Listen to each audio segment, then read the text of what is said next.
Hey everybody, and welcome to the Worthy Now podcast. I'm Briley Williams. And I'm Rachael Beth. We just wanted to give a little disclaimer of this upcoming episode. This episode was recorded at our fall Worthy Now event as a part of a panel conversation.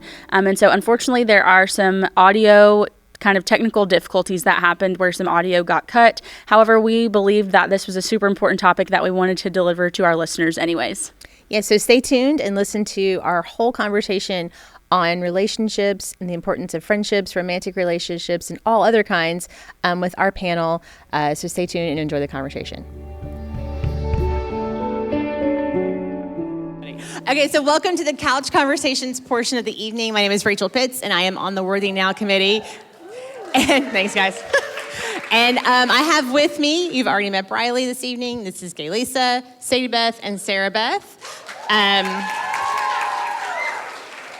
So we just have a couple of questions, and I'm going to pose the questions, and they're just going to give you some of their best responses on some different topics regarding relationships and some of their experiences with them. So first of all, we're going to start with advice. What advice would you give yourself about love, dating, and friendships? Your younger self. Yeah, so my younger self, like you guys heard, I met my now husband when I was 15. But before that, I saw lots of examples of love that I didn't really want to follow, right? Like in my parents, which sounds, sorry, mom and dad, sounds kind of bad, but you know. But I think just like I saw in my husband's parents, them praying for their marriage, even like in random parts of the day before they ate dinner, they included their marriage in their like blessing of the food. And I don't know, I really loved that. And so as I was dating, I knew even in high school I wanted to date intentionally. That was my goal. I wasn't like a crazy kid, right? And so I just think that I really wanted to like build a strong foundation. So if I had to go back or give my younger self advice, it's to start praying for my future partner sooner. Just because I met my husband when I was 15 doesn't mean that I didn't like some stupid boys before him. There were definitely a handful of guys that I've looked back now and I'm like, what was I thinking? I thought there was this bad boy that was really cute, and then he was really bad and he was really mean. So I would just, start praying sooner, and, the Lord will open up exactly the right doors for you, whether you're in that season now or if you're in a relationship now that you think might go to the next step, that kind of thing. Start praying for it now. Start praying for God to show you exactly like where he wants it to go or who he wants to fall in your steps. Yeah, so let me give y'all a little context so my story makes sense. So when I came here to Lee, I heard a lot of stories of people who just like in the first few years, they met their partner and they started dating, they got married. That's the Lee story, okay? And my years went on and I just realized that was not my story. And I recognized that, and it was kind of disappointing, it was really disappointing that it wasn't my story. I didn't really have a lot of people who necessarily was like me. It didn't feel like who just kind of had, singleness for a longer period of time, especially like in college. And then a lot of like people who are also just of color, also just navigating what dating looked like in this space. And so it was really discouraging, in a lot of ways for me. And so I've been in this Lee bubble culture for a minute here. But I think my advice to myself, knowing that how discouraging that space and that journey was, my encouragement to my younger self would have been to know that it will work out. And my workout literally when you're on your way out the door, getting ready to graduate, but nonetheless, it will work out. But more importantly, steward the season that you're in the singleness well. And I don't think I really saw the deep value of friendships. I don't think at the time. And I wish that I could encourage myself to be more intentional about stewarding friendship well. Friendships have a way, and you talked about it before as well in your talk earlier, of like friendships are godly, and they also have a way of sanctifying you in ways that prepares you for marriage really well. And when I say sanctifying, this is one of the things I feel like people don't talk about a whole lot with marriage. Marriage is very sanctifying, and what it means is that it will draw you closer to God, and it will draw, and and it will humble you in a lot of ways to die to yourself so that you look more and you exemplify more and more of Christ. And friendships also have a way of doing that, especially friendships that are built on true intimacy and that are really, really trying to develop you and your character and who you are as a person. It has a way of training you and building you and your character in those kinds of ways. So I honestly just wish that I stewarded my sense of singleness well. You know, obviously you have a huge desire for connection and partnership. There's absolutely nothing wrong with that. But at the same time, it's like you wrestle with that tension, but also wanting to be present in the moment at the same time. And that's okay. It's hard to figure out. It won't always be that way. But it is important to encourage yourself to stay in that season and steward it well. This is where the Lord has you at this time. Steward it well. Well, I'm single, so some of you might think that I'm the one who needs the advice. But I, in the past, and also now, I find myself in a season where I am preparing my heart for someone who's going to come into my life. And what I've been thinking about is expectations and having realistic expectations. And you can't, I think this goes for both relationships and friendships, you can't expect perfection from the other person because you're going to fail them and they're going to fail you. And so something that I've been praying for is that, Lord, make me the friend and make me the wife that the kind of person I want to marry and the kind of friend I want to have deserves. And so I think that will really put you in a place of having realistic expectations and also being mindful of yourself and how you're going to be in a relationship and a friendship, and also give you the ability to have right and proper expectations for the person you're going to be in a relationship with. Yeah, that's so good. That was so good. Oh my goodness. My advice that I would give my younger self, I think it comes from an analogy that my mom shared with me. Hey, Mama.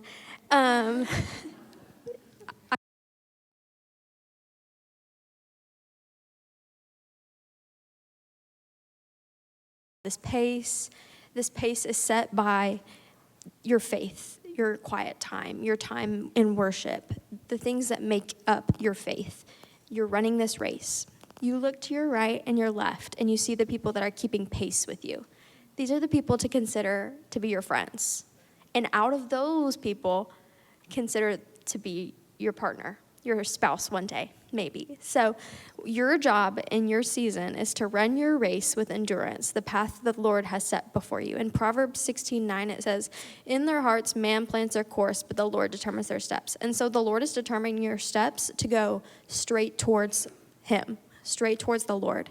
And seeing out of your peripheral, these people that are keeping pace with you. These can be your people. Not the people that are way ahead of you, not the people that are going to drag you and slow your pace. No, these people right next to you. Those are the people to consider for relationships and friendships. So that was advice that my mom gave to me, and that spared me a lot of pain. So imparting that. That's good, Sarah Beth. Same pace, same direction. You also shouldn't do it to people running at you. That's not good. That's not good either. That's not good either. Okay, so we're going to skip to talking a little more about friendship. And we're going back to Briley. And what's the hardest lesson you've learned about maintaining or maybe ending a friendship? This one is tough, and unfortunately, I've had to be the person who has ended a friendship. And I think that this goes kind of hand in hand with boundaries that we'll talk about in a minute. But you're going to go through some trauma in your life if you haven't already.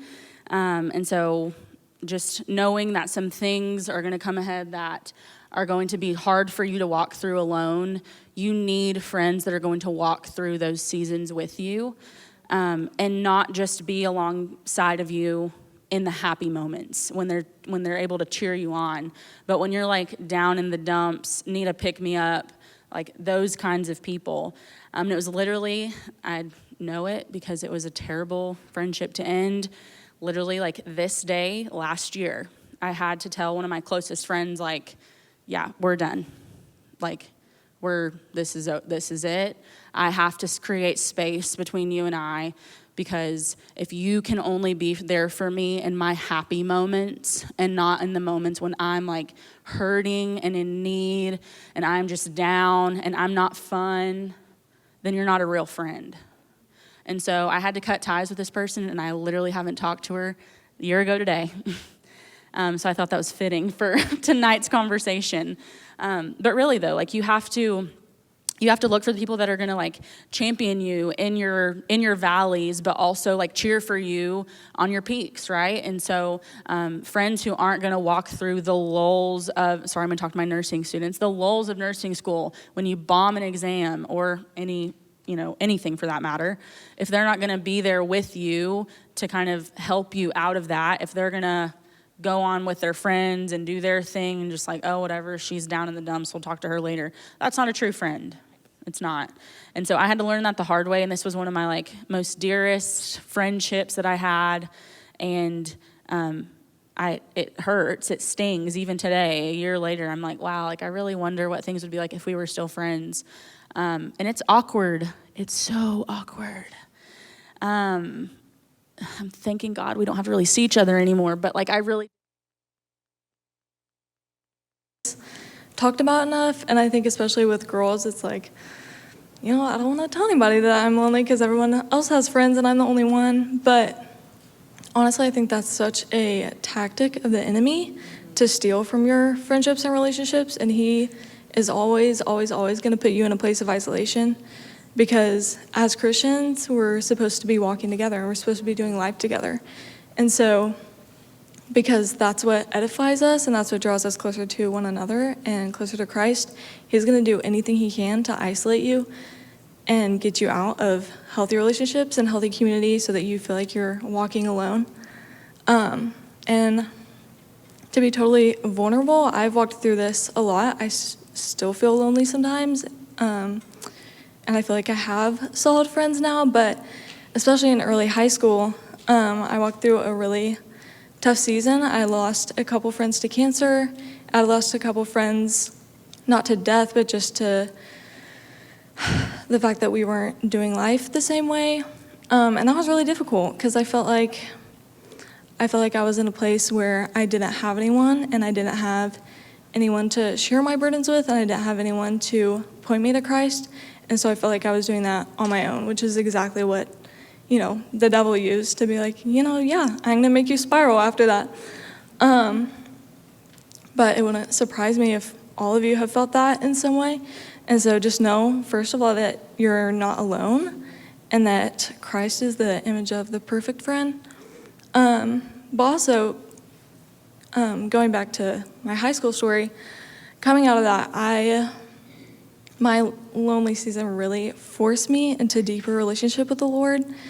And that really, literally brought me to my knees so many times where I was like, Lord, like, where are my friends? And like, what does it look like to walk in Christian community, in a church where I don't have friends, in a school where I don't have friends? And I really felt him urging me to just open my heart. And when I did, and when I kind of let myself be a part of the communities I was already in and not trying to force myself anywhere or choose my friends, that's exactly when he brought me the people that I needed. It's actually a super sweet story, but my best friend, who's also my roommate here in college, never expected to be her friend, never even, I just wasn't interested in talking to her in the first place. Wait, is she here? She is here. I love this. Hi, friend. But it was just so sweet to see what the Lord did with that, because when I was striving for and looking for different friendships and trying to get out of the communities that the Lord brought me to, he was like, you have friends right here. And I'm not going to, the Lord's not going to place you in a community where you're going to feel alone permanently. And I think that's really important because he wants us to be walking alongside each other. And so my advice would be, don't be choosy about your friends. And just be open to the communities that are around you, because I think so often it's the most unexpected friendships that become the most precious and dear to us. So That's great. You mentioned the isolation piece, and so if you've ever watched a wildlife video, you know that it's always the one who separates from the pack that the lion gets, right? Bible's pretty clear that the devil is like a roaring lion. He's out to scare you because he's going to ascend, because the lioness is the one who does the hunting, right? The roaring lion's going to scare you and isolate you so the lioness will get you, right? That's how it works in nature. And exactly what you said, right? The enemy's out to isolate you or even just convince you you're alone.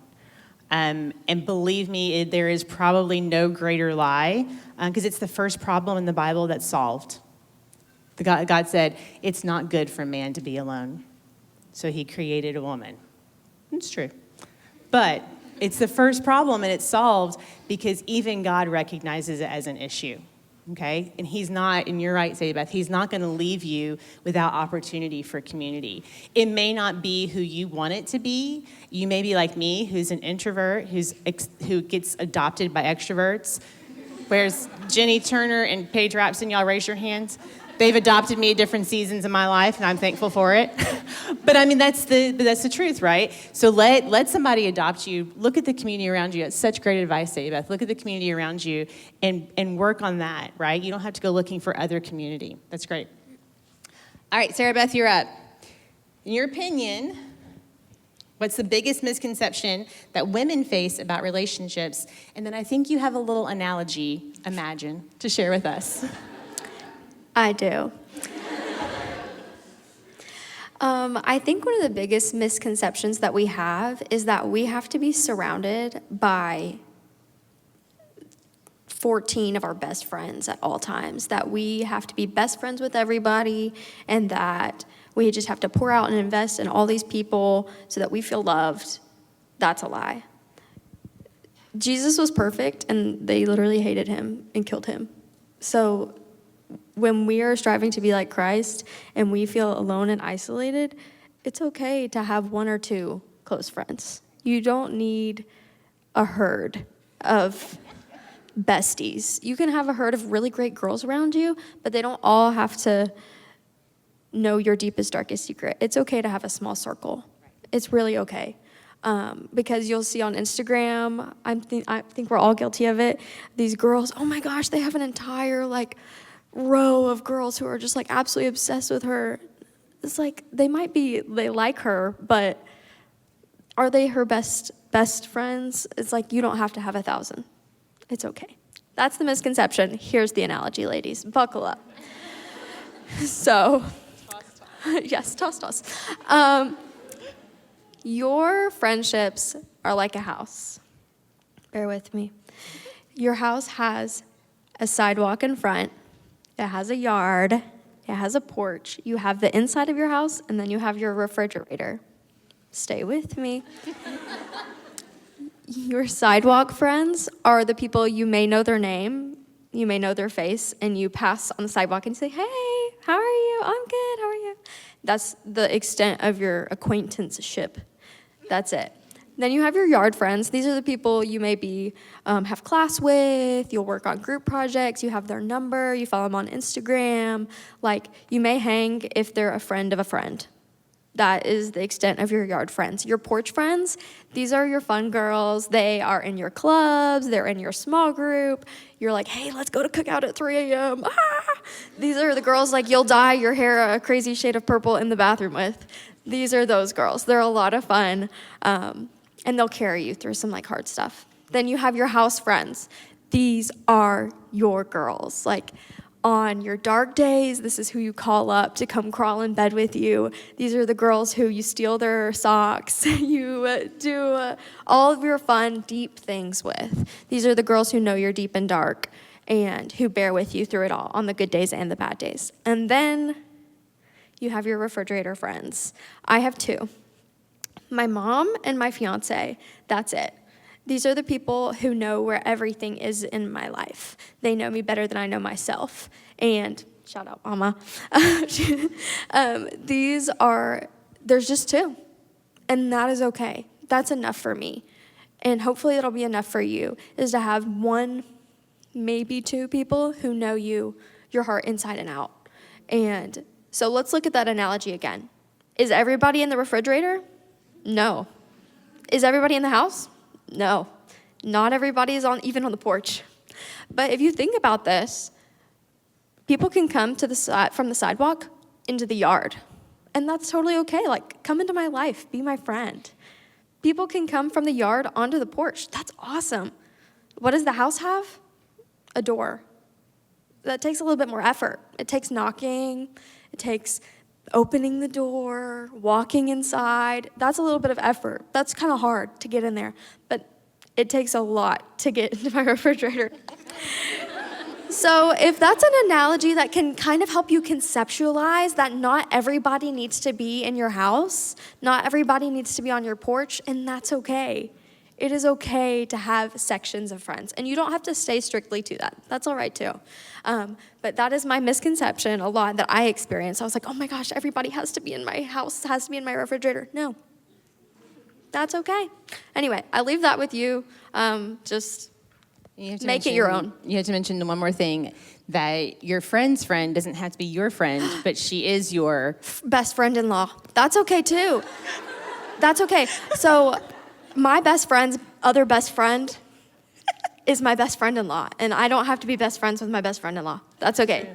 So that tells me it's okay for your friends to have other friends. That's a point of insecurity for so many of us, is that you're my friend, you can't possibly be somebody else's friend, right? And I'm going to or Dr. Rapson, so sorry, Miss Turner and Dr. Rapson. But I'm going to pick on them because my friends who have been friends with me are also friends, right? And the three of us are friends. Now, we don't have any, other than working at Lee right now, we don't really have anything else that brought us together before this point. But I was friends with Jenny, and Paige knew Jenny, and we were friends, and then we got here, and we were like, oh my gosh, we're friends. And so that's sometimes how friendship works. And I know that so many of you are freshmen, and so many of you are going to go home at fall break, and you're going to tell your mama or your daddy or whoever, and your friends from home that are going to come home for fall break, that you hate it at that place. There's nobody there. There's nobody fun. You just want to go back to high school. You're so lonely. You feel isolated. You're sitting in your dorm room. Nobody wants to do anything with you. Why don't they like you, right? I was a freshman too, I know. I lived in Sharp Davis too. But, woo. Third floor, anybody from Davis, third floor? Woo, yeah, hey, see? So what I want you to know is what they've all told you. First of all, have some boundaries. Have a door on your house. Not everybody has to be a good friend, right? You can have some yard friends, right? You can have friends that are for different seasons and in different places, right? And it's okay. And if you have not found your friends here yet, hang on for a minute, okay? Just give it a minute. Go to some things. Go to some club things. Go to anything that is service-oriented, that gets you out of your stupid dorm room, okay? If you got nothing else to do, where's Linda? Here's Linda. We work in the same office. Linda, raise your hand again so everybody see it. Linda has recently become my friend in the last couple of years since she's working in our office. We would be considered workplace associates. But I'm going to tell you, Linda and I are at similar life stages, but Linda and I have become friends because we love you guys and because we love the Lord. We don't have very similar backgrounds in any way. Right, Linda? Not really. Other than loving Jesus, right? I'm an only child. You got lots of siblings. You know, the whole thing. She's from Illinois. I'm from Florida. Whatever. But one thing that Linda and I have in common is that we love Jesus and we love people. You only need a couple things in common to make a friend. Okay? So don't give up yet. Get out of your dorm room. Go hang out with some people that you don't know. Okay? All right, last words of advice? Anybody got anything you want to end us on here? Sarah Beth's got the mic drop. All right, good boundaries, right? It's okay to say goodbye to a friendship, and it's okay to make a friend, and not every friend is going to be a best friend, okay?